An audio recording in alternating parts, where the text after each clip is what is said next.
Thank you very much. Good morning. So, I wanted to talk about something that I've become very familiar with in the last couple months. I imagine everyone realized that there's been a gubernatorial election in the recent past in Florida, I imagine. If you haven't, you obviously don't own the TV and don't live in Florida.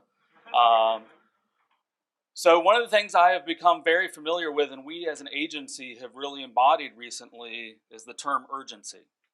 Right? And I think it's appropriate to talk about urgency in this setting, in this issue, right? When Governor DeSantis came into office throughout his campaign, and certainly as soon as he came into office, he talked about the importance of our natural resources, right? And he talked about it with a sense of urgency, with a sense of passion, and made it very personal to both he and the First Lady. We as an agency prepared for urgency, but obviously, as you all know as leaders, you should always over-prepare. And it was only 48 hours into his administration that the governor was at the water's edge, just west of here, in Fort Myers, signing an executive order embodying his commitment to natural resources in Florida and sort of framing out what that sense of urgency looked like for the state of Florida. And I'll mention he focused on water, talking about a commitment of more than $2.5 billion over the next 4 years from the state to take this on. Again, to take it on with a sense of urgency. And to take it on meaning the challenges we've seen in water quality in Florida. Right? International news has shown algal blooms recurring both on the east and west coast and the estuaries of South Florida. Right? He also took on the idea of reforming the department with a focus on science, enforcement, and community involvement, which I think are also important lessons, and you'll hear sort of sprinkled in pretty much everything we do as an agency. And it's really easy to come to a sense of urgency, as we did this past year, when you see water in your backyard that looks like guacamole, right? That gives you an immediate, unfailing sense of urgency. I'd argue resilience should be the same way, right? It certainly is for the department. Climate change, sea level rise should, just as guacamole green water, give each of us a sense of urgency.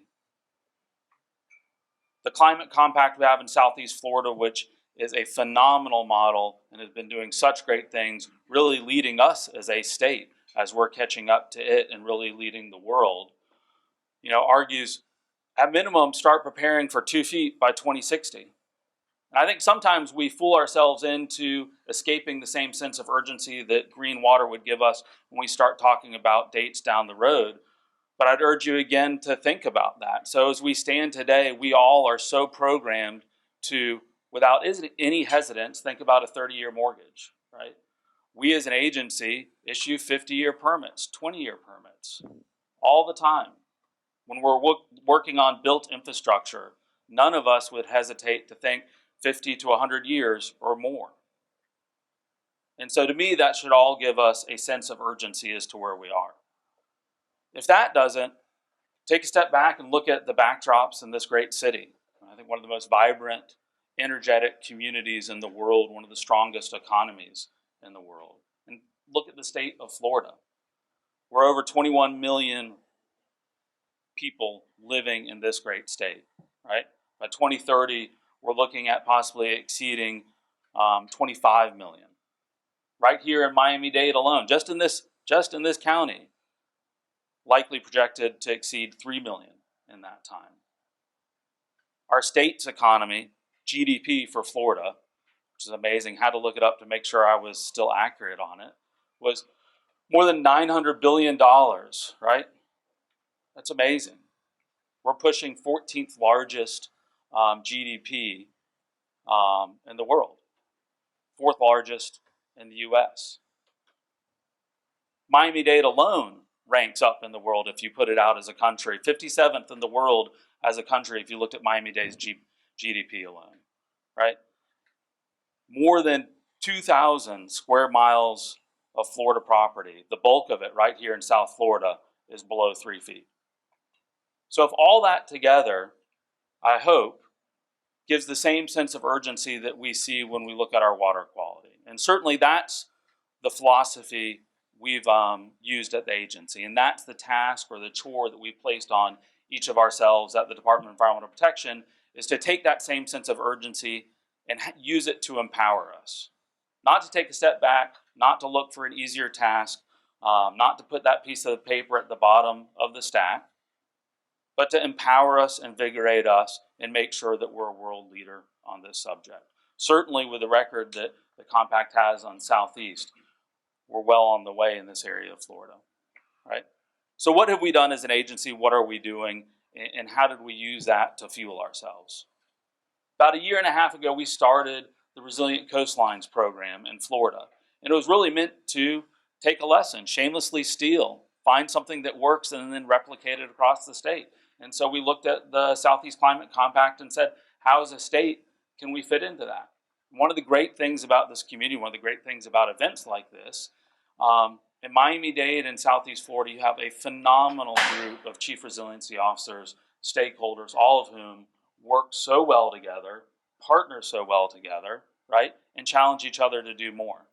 And so we came down, met, listened, asked, what could we do as a state? What would you like? What would be useful to this community? And one of the things we heard over and over was, be a hub to make it easier for other communities to replicate what we've done, to lower the threshold, right, so that we can more quickly replicate the success of the compact elsewhere. And so that's what we've really focused on doing, was becoming a hub for information, making sure we have the right human capital. Almost everything we do obviously starts with investing in human capital. And then go forward and help plan, as Chris mentioned, but also do projects. And so we're excited, year and a half into this program.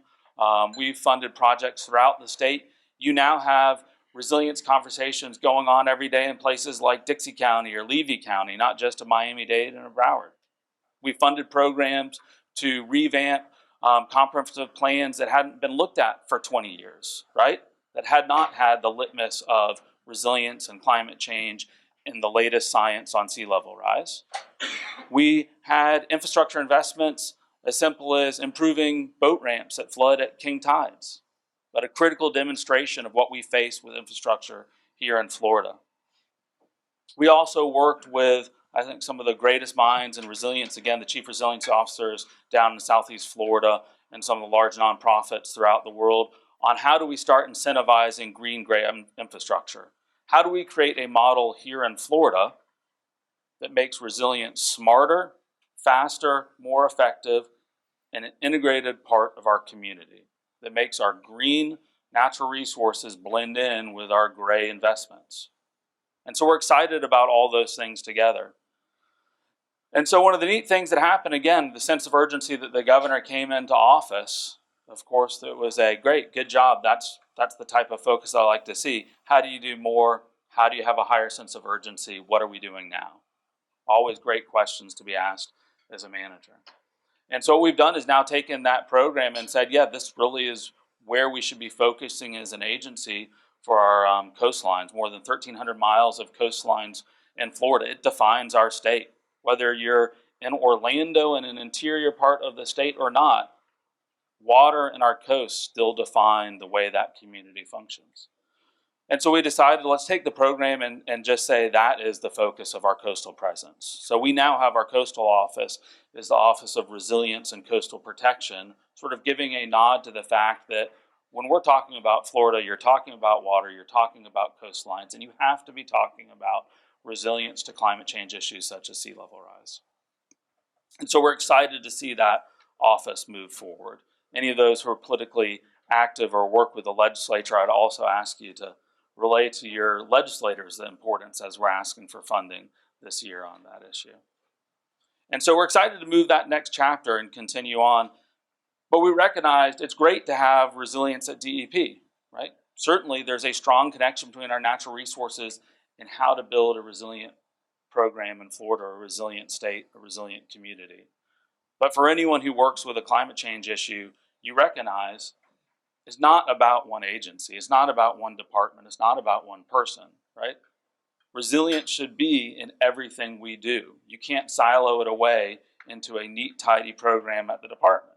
It has to be a thought that's part of everything you do, right? There's a legislative idea by a great state senator down here in this neck of the woods that had proffered the idea of doing basically a sea level rise impact study. And certainly that's something that municipalities here in Southeast have begun doing, is just saying, when you're investing in infrastructure, every bit of investment in infrastructure should also think about its footprint and resiliency. And now that discussion is going on at the state level.